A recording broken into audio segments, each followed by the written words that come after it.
invité chaque fois. On n'est pas Kant, on n'est pas Spinoza, mais on se questionne sur notre identité, sur ce qu'on devrait être. On philosophe à notre façon.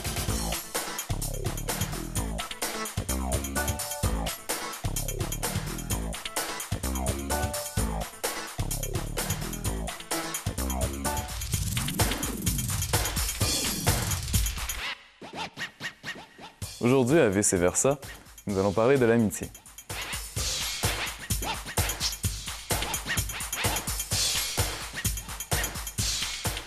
On parle d'amitié. C'est quoi pour vous un ami?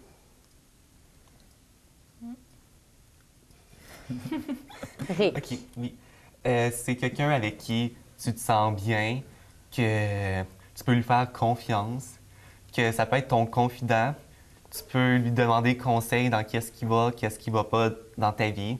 C'est quelqu'un qui va toujours être là pour toi quand tu en as de besoin. Et là, je parle vraiment des vrais amis parce que il y a justement il y a les connaissances, il y a l'amitié, puis il y a les vrais amis. C'est ceux-là que tu peux juste les compter sur les doigts de ta main. Jour comme nuit, tu peux être à 4 heures de route, ils vont être là pour toi. Ça, c'est des vrais amis. On peut compter. Il est là pour... Peu importe le moment que tu vis, il va toujours rester là, puis il te laissera pas tomber. Puis... Encore là, c'est un peu comme des valeurs, parce qu'il y a des gens qui, forcément, comme peuvent pas comme tout donner, puis ils se sentent pas dans le besoin, mais des fois, comme tu vois justement qu'ils ont une intention, puis c'est peut-être ça qui compte, c'est leur intention qu'ils ont à travers comme les gestes. L'intention, ça compte, ça c'est sûr. Mais... Parce que c'est là que tu sais si l'autre personne se soucie de toi. Puis les amis, c'est pas nécessairement... ça peut être ta famille. Parce que ta famille, il y en a qui vont toujours être là pour nous, puis d'autres, non, parce qu'il y a des gens qui abandonnent leurs enfants ou peu importe. Des chicanes de famille, un peu. Oui. OK. Il y en a des amis qui profitent de certains amis, des amis de circonstance. Dans le fond, admettons, quand tu es plus jeune, admettons, tu as besoin souvent des livres. Puis là, ton ami a une auto. C'est un ami de circonstance parce que tu as besoin des livres, puis l'autre a une auto. C'est un ami pratique. Un ami pratique, oui. Ou tu as besoin de peinturer. Oh, il y a des pinceaux. Okay. Oui, selon moi, dans ce temps-là, il faut que l'autre ami te redonne l'appareil.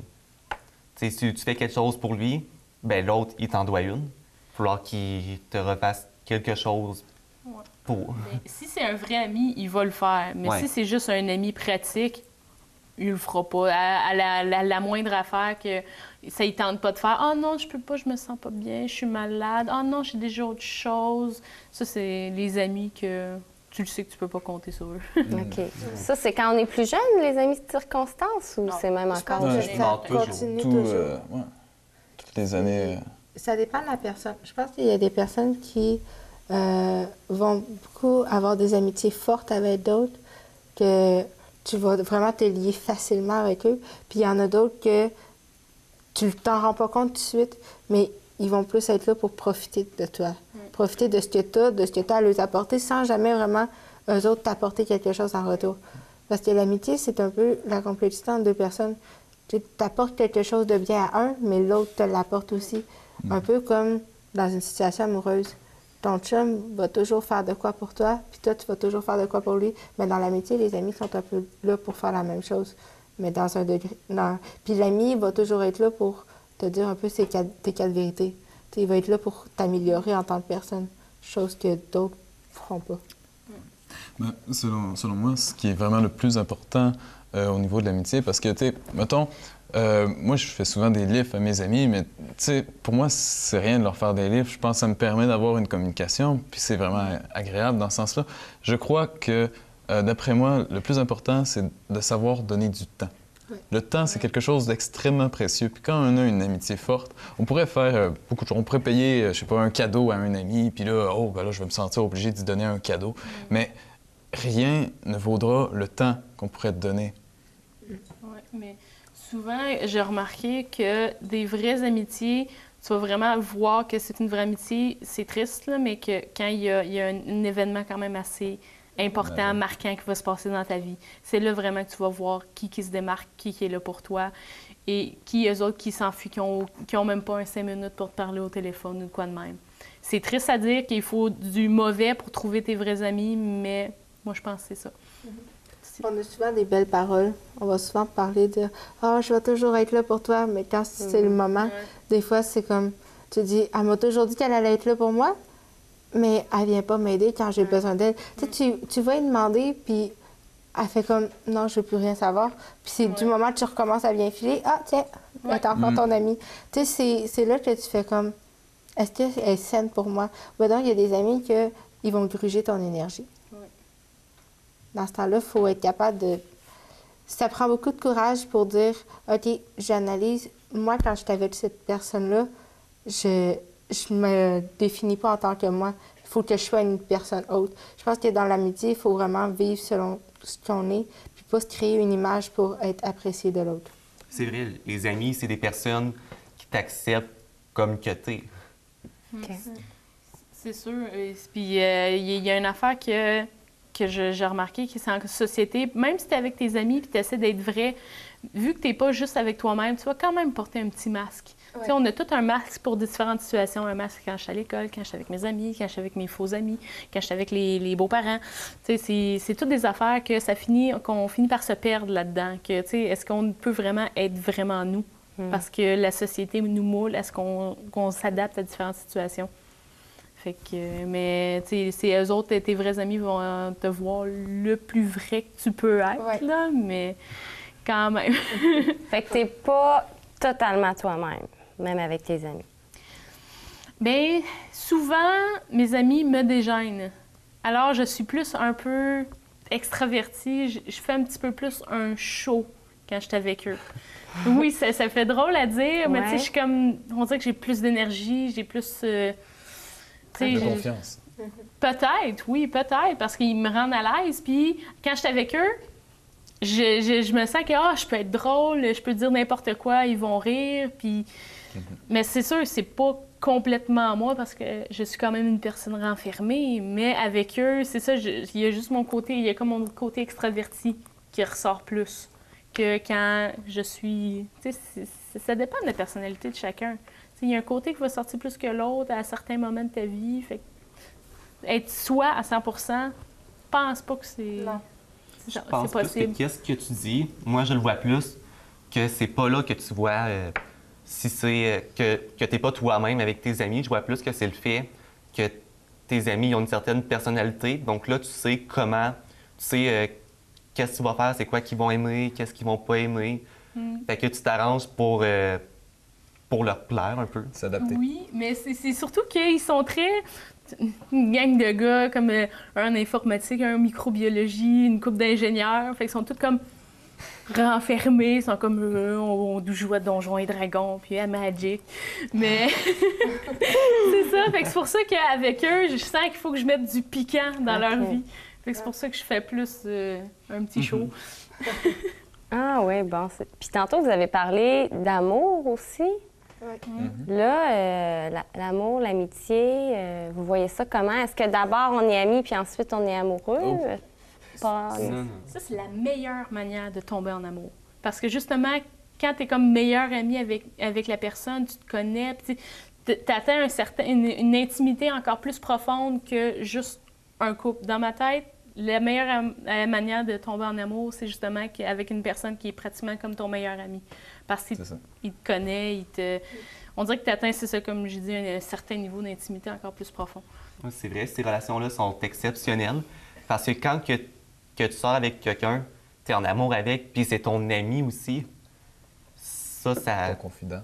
C'est ton confident, vous êtes d'une complicité exceptionnelle. Vous pouvez comme tout faire ensemble, puis ça vous dérangera pas. Puis souvent aussi que c'est amour et amis, bien, vous allez pouvoir rester ensemble comme tout le temps. Je parle, mettons, passer une semaine ensemble sans... sans se tomber sur la tête.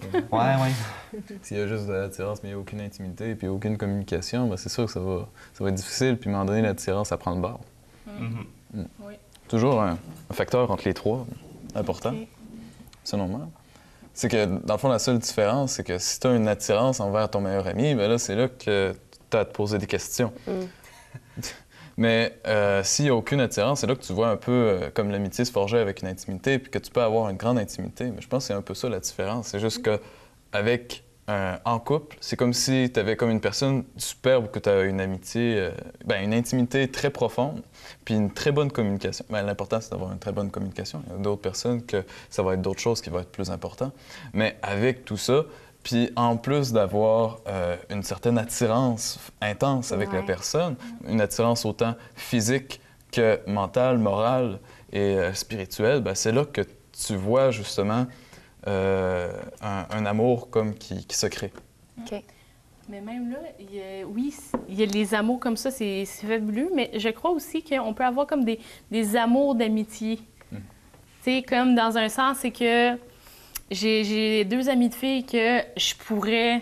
N'importe quoi, c'est que je sais qu'ils sont là pour moi, que dans le fond, c'est comme si... C'est pas que je suis en amour avec, mais c'est pratiquement ça tellement qu'ils sont importantes pour moi. Tu sais, mais c'est rien de physique, c'est rien d'attirance, c'est juste... C'est ça, c'est un amour d'amitié parce que, tu sais, ils sont tout le temps là pour toi. Puis ça, avec ça, c'est une manière d'aimer. C'est genre t'aimer tes amis, mais c'est aussi une amitié vraiment profonde, justement, comme on dit, les vrais amis. Là, ça, c'est quelque chose que je souhaiterais à n'importe qui parce que c'est la meilleure chose au monde. C'est rare. Oui, c'est rare. Les vrais amis, on n'en compte pas beaucoup dans notre entourage. Souvent, les vrais amis, on va être capable de les compter sur les doigts d'une main. Oui, une main. Les amis, on peut en avoir... J'ai un exemple très concret. Au secondaire, on était une grosse gang soudée. On était dans un programme où est-ce que la classe se tenait soudée. Mais quand il y en avait un blessé, des fois, toute la classe se parle, mais t'es blessé, puis des fois, tu reçois pas un appel. J'ai une de mes amies, elle a reçu aucun appel pendant un mois de temps. Pourtant, la classe était censée être c'était censé être une amitié soudée serrée. Puis, il y arrive quelque chose, puis la mère a été obligée d'appeler à l'école faire... C'est parce qu'elle n'a aucun contact avec l'extérieur. Il n'y a personne qui vient la voir. Qu'est-ce qui se passe? Il y a tout quoi qui se passe à l'école? Il se posait des questions parce que... Mais pourtant, elle était entourée de bien du monde. Fait que c'est là qu'on voit que, oui, les personnes les plus entourées ne sont pas celles les plus heureuses de... Souvent, ils ne vont pas avoir les amitiés les plus sincères. C'est mieux avoir moins de gens autour de toi, mais de qualité, que d'en avoir beaucoup. Non, la qualité est bien meilleure que la quantité. La relation d'amitié dont tu parlais tantôt, qui était très, très près d'une relation amoureuse que tu vis, est-ce que, comme une relation amoureuse, tu pourrais vivre une peine d'amitié? Ça se pourrait-tu, ça? Oui. Oui. Si, mettons, tu as déçu un ami, puis qu'il comptait beaucoup pour toi, ben, c'est sûr que de le perdre, ça te fait vraiment quelque chose. Ah oui. Carrément, pratiquement comme une peine d'amour. Même, je dirais que c'est pire qu'une peine d'amour parce que, justement, c'est de l'amitié. C'est vraiment, profond que... Ben, je les connais depuis, 15 ans, Les perdre, ça me ferait plus mal, je pense, que perdre mon chum présentement. Parce que c'est ça, ils ont tout le temps été là. Oui. C'est quoi une partie de ta vie qui t'arrache? C'est ça. C'est une partie de toi-même. C'est comme s'ils coupaient une main. On dirait que moi, j'ai l'impression qu'on peut pas vraiment perdre une amitié dans le sens où, on pourrait avoir un désaccord dans une amitié forte comme ça, mais, souvent, une peine d'amour, c'est qu'il y a un des deux qui se trouve plus bien avec la personne, puis qui veut aller avec quelqu'un d'autre, puis aussi, il y a l'attirance sexuelle et tout. Tandis qu'en amitié, je me dis, même si tu déçois un ami, il me semble l'amitié, si elle est si forte, elle reste quand même. Ça dépend de la personne. C'est encore drôle. Vas-y. Oui, c'est ça que je me dis ça aussi. Je me dis que, parce que dans ma tête, je vois pas quel genre d'événement qui pourrait venir couper les liens d'amitié si forte. Parce qu'il n'y a personne qui va comme perdre de l'intérêt envers l'autre personne parce que...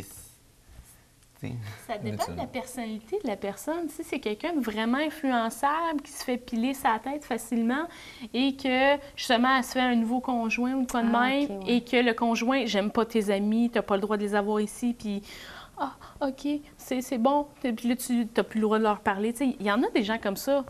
Ça peut, justement, couper une amitié, même si c'est profonde. Puis aussi, la personne de soi va changer un peu parce qu'elle va devenir comme son conjoint. Tu sais? Mais des fois aussi, il y a des actes qu'on peut causer qui sont un peu irréparables. Oui.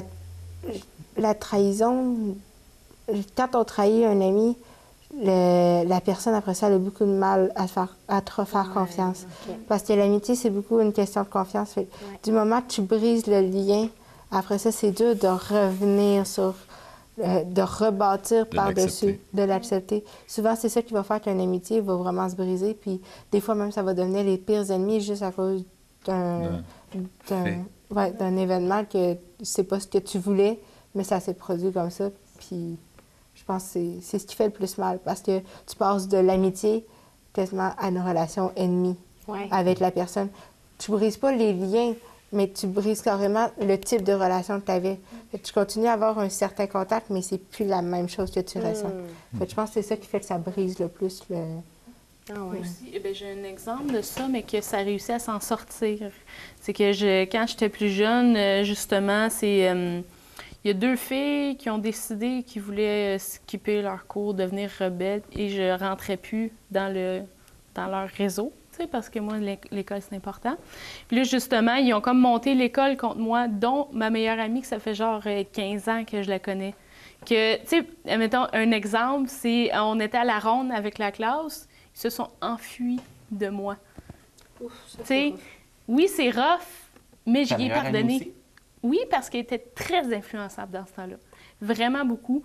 Mais j'ai réussi à passer par-dessus parce que, justement, ça venait pas d'elle, ça venait des autres.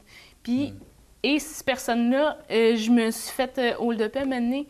Et c'est Sophie, je vais la nommer, Sophie a été là pour moi.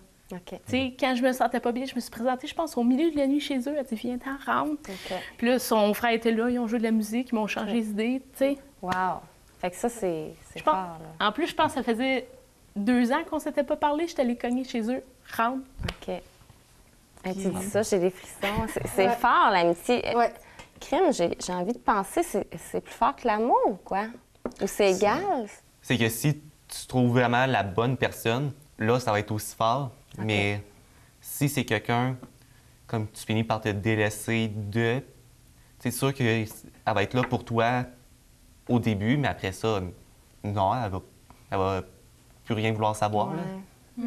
Les deux, pour moi, sont pratiquement aussi forts. Je l'adore, mon chum. J'y ferais n'importe quoi pour lui, mais aussi, Sophie, Karine, je les adore, puis je tuerais des gens pour eux. Tu sais, c'est... Je suis pas capable de les différencier, c'est pas pareil. OK. Non, c'est ça. C'est 2 mondes complètement différents tout en étant très proches. Ouais. Ça peut être autant fort. OK. Puis quand on pense à l'amitié, là, vous décrivez votre réalité à vous. Si vous regardez celle de vos parents, les amitiés des grands-parents, vous pensez quoi de l'amitié quand est-ce que ça change avec l'âge, les relations? Comment vous voyez ça? Ben, moi, je vois que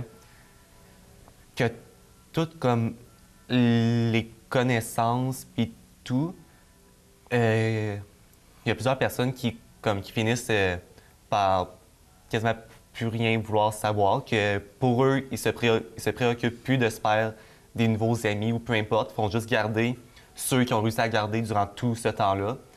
Puis les autres, s'en faire des nouveaux, puis tout, non. Je pense que rendu à l'âge adulte, on se fait beaucoup moins d'amis proches. Ça va être plus des connaissances, du monde pour les parties de Noël, ces choses-là, de bureau. On n'aura plus le même type d'amitié. Ça va être plus une amitié d'entraide qu'une amitié forte pour les confidences, pour ces choses-là. Je pense que les amitiés qu'on va développer, qui vont rester, c'est les plus fortes, celles qu'on va se faire avec les amis qu'on connaît depuis longtemps. Des fois même, les relations qu'on se fait au cégep sont meilleures encore que les relations secondaires ou même primaires parce que le monde a évolué. Puis rendu au cégep, on devient qui on veut être. La plupart du temps. Fait que c'est avec les autres qu'on va avoir une plus grande connexion. Puis je pense que c'est avec les autres qu'on va garder contact plus tard, qui vont être vraiment présents dans notre vie le plus possible. Tandis qu'après ça, quand on arrive dans nos jobs, ben, c'est plus des connaissances, des partenaires de travail que des... C'est ça. Puis c'est sûr qu'avant, mettons, le cégep, avant l'âge adulte, t'es quand même dans une stabilité émotionnelle. Fait qu'il peut arriver un peu n'importe quoi. Mais est-ce que l'amitié reste la même quand tu es un adulte avec tes amis. Tu dis, bon, on garde nos amis du cégep. Je pense que ça va être mes amitiés que j'ai depuis longtemps. Je vais devenir un adulte. Je me ferai plus nécessairement des nouveaux amis, mais ceux que j'ai gardés puis les liens très forts, ça va rester mes bons amis. Est-ce que votre amitié va évoluer? Bien, je veux pas dire évoluer, mais est-ce qu'elle va changer avec l'âge? L'évolution de l'amitié, c'est un peu... c'est comment qu'elle se forge dans le cœur, selon moi. C'est que, comme par exemple, moi, je vois beaucoup mon père pleurer beaucoup ces temps-ci parce qu'il y a beaucoup d'amis qui perdent, puis il devient très sensible à ça. Parce qu'il a forgé une amitié avec des gens qui l'ont comme aidé comme de la misère, mettons, puis ils sont toujours là pendant 40 ans. Oui. Mais c'est sûr qu'à ce moment-là, ça a beaucoup évolué. Mais on peut-tu dire que rendu à la fin, elle a valu la peine d'être vécue? Mais comme tu dis, ça évolue avec comment on fonctionne. Comme quelqu'un qui va avoir une famille, du moment que tu as un enfant, tu ne vois plus tes amis aussi fréquemment. Ta manière de, je pense, de parler avec eux, tes confidences seront plus du tout du même type qu'ils étaient avant. Tu vas plutôt prioriser ta famille à toi avant d'aller faire des choses avec tes amis. Du moment que tu commences à avoir une vie, tes amis se font un peu mettre de côté tout en les gardant actifs dans ta vie. Tu vas les voir beaucoup moins fréquemment. Mais si tes amis ont des enfants aussi, là, ça devient plus facile. Parce que justement, c'est comme des parties d'enfants. Là, tu mets les enfants dans le salon, là, puis là, les adultes parlent ensemble. Là. La belle image. Personne pleure, tout le monde s'entend bien. Ouais, ça doit être vraiment le fun, des fêtes comme ça. Mais... C'est ça qui est plate en même temps. Là. Ouais. Les personnes qui n'ont pas d'enfants, ben, sont pas trop invitées. Ouais, c'est ça. Fait que, est-ce que vous pensez, vous imaginez vos amitiés, bon, vous voulez une famille, tout ça, fait que vos amis qui n'auront peut-être pas ça, est-ce que vous allez créer une certaine distance entre vous parce que vos réalités vont changer? Ben non, ça dépend quel ami. Parce que tes amis, ils peuvent quasiment considérer, admettons que vous voyez aussi souvent, etc. L'autre ami qui n'a pas d'enfant pourrait devenir... tu sais, pourrait quasiment considérer que ton enfant, qui est comme un peu... un membre de la famille. Oui, un membre... C'est ça. Ton ami devient une espèce de membre de la famille. Oui. Ben, un exemple, juste mes parents. On a une amie de mes parents que pour moi, c'est ma tante. OK. Mais elle n'a aucun rapport sanguin avec nous. C'est vraiment une connaissance que mes parents ont faite dans le tout jeune temps. Puis aujourd'hui, elle vient à tous les longs congés. Puis c'est vraiment quelqu'un de précieux pour moi. Puis on a manqué la perte dernièrement, puis ça nous faisait quelque chose parce que c'était vraiment...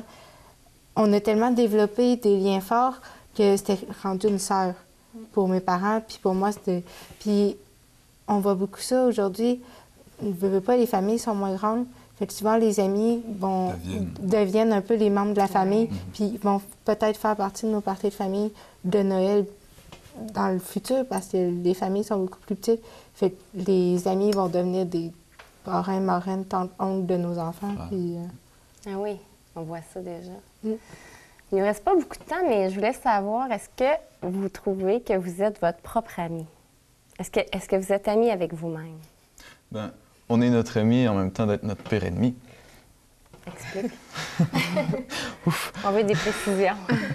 Ben, c'est qu'autant comme on peut se faire confiance en soi, puis comme décider c'est quand est-ce que qu'on doit faire quelque chose, puis dans ce sens-là, on est notre ami, dans le sens qu'on se porte conseil. Autant que d'autres fois, par exemple, on peut se démoraliser solide alors que ça ne servait complètement à rien de nous démoraliser. Moi, je suis ma pire ennemie. Ah oui? Pourquoi tu dis ça? Je suis la personne qui va m'exiger le plus, qui va m'en demander plus, qui va me critiquer plus, qui va... name it, là. Mais c'est... oui, dans un sens, je suis ma pire ennemie, mais en même temps, je vois ça comme ça me pousse à aller plus loin. Tu sais? Exact. Mais quand même, je me considère comme ma pire ennemie. Ben moi, ben c'est ça, c'est un peu ami puis ennemi en même temps, parce que des fois, tu peux faire des choses que, tu sais, c'est vraiment toi qui as le contrôle, mais tu sais, attends que tu sais que faudrait que tu fasses quelque chose, que, tu sais, c'est ça qui est bien, mais tu le fais pas. Ou tu prends le mauvais chemin. Tu sais, c'est toi, c'est ta faute, donc tu peux en avoir contre toi, mais tandis qu'on peut être son propre ami parce que des fois, on peut se raisonner nous-mêmes pour nous dire, pour nous donner des conseils. Puis c'est à ça que ça sert, les amis. OK. Je pense que c'est notre petite voix dans notre tête qui est notre meilleure amie dans ces choses, dans ces cas-là.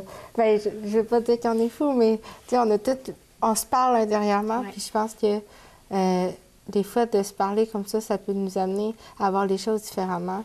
Ou même on fait comme, j'ai pas de bon sens, il faut que tu t'arrêtes. Faut... Que tu te parles. Ouais. Quand tu te parles, c'est comme, c'est un peu la relation d'amitié que tu peux chercher avec quelqu'un d'autre, mais intérieurement. Comme, on fait beaucoup la représentation des films Ange démon, là, les petits singes. Oui, c'est exactement ce que je voyais. quand tu disais ça. Mais tu sais, c'est vraiment ça, la relation amitié intérieure. Ouais. Parce que, dans le fond, l'ange puis le démon représentent un peu comme ton vrai ami. Parce que ton vrai ami, il va te dire tes 4 vérités, mais il va aussi être là quand tu as besoin. Fait que je pense qu'à l'intérieur, on a notre vrai ami aussi en même temps. Je crois aussi que c'est comme plus que 2 amis. Comme tu parlais de Magic, qui est comme des jeux comme plus de société, on va dire. Ben ouais, c'est ça, ton ami. Mais t'es autant avec lui, mettons, si je le vois, ben, on va commencer à jouer à Magic, let's go, c'est intéressant. Autant qu'avec une autre personne, ben, ça va être un gars de bar. OK, on s'en va dans un bar, je bois pas d'alcool. C'est pas grave, viens-t'en pareil. OK, fait que là, on y va. Avec eux, c'est plus les gars jouent ensemble, puis les filles, on discute ensemble. Les gars, des fois, lâchent encore. Ouais, ah, vous êtes cons. Oui. Bon, on a fini. Il nous reste peut-être 30 secondes, mais est-ce que ça se pourrait quelqu'un qui n'a pas d'amis? Oui. Pensez-vous que ça existe? Là? On a couvert l'amitié des loges. Des fois, on pense que c'est un ami, puis en fait, c'est un manipulateur ou une manipulatrice. Pas avoir de vrais amis, c'est pas avoir d'amis. Ouais. Fait que ça se pourrait quelqu'un qui n'a pas d'amis. C'est ça. Ouais. Mais je pense que avoir un ami, je veux pas dire que ça se crée, mais c'est comme ta façon d'interagir avec les autres va faire que tu vas avoir des amis ou pas. C'est un peu un choix merci. d'avoir des amis. Merci beaucoup. C'était le fun. Vous avez des amis, vous autres? Oui. Oui. 2.